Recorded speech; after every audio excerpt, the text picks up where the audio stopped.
Michel Barnier breakthrough, Euro strengthens, US growth maintains.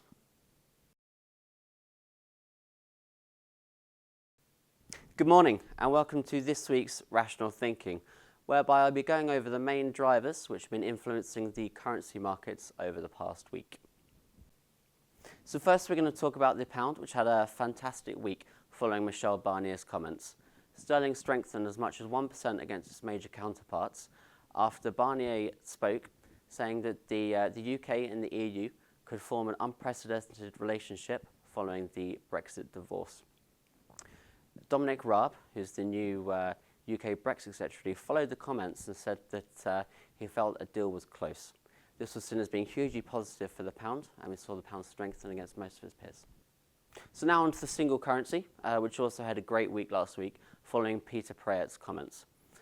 Peter said that the EU was doing well enough now that we can start to look at dismantling the quantitative easing programme.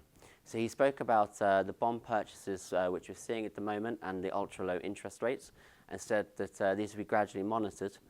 The market is expecting the EU's quantitative easing package to slowly be reduced throughout the next couple of years, which is seen as being hugely positive for the single currency.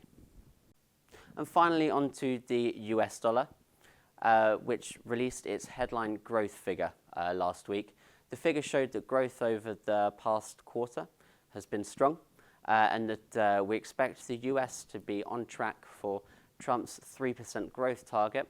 Following the release, we did have some comments by Fed Chair Jerome Powell, who said that the only way they're going to be able to regulate the US growth is by hiking interest rates, which is again positive for greenback. So looking at the week ahead, next week we have some key data out from the UK. We have the services PMI figure and the inflation report. Out from the US, we have the headline non-farm payroll figure, and we have average earnings. So thank you very much for joining us for this week's Rational Thinking. If you have any comments or would like to discuss this in any more detail, please feel free to get in touch.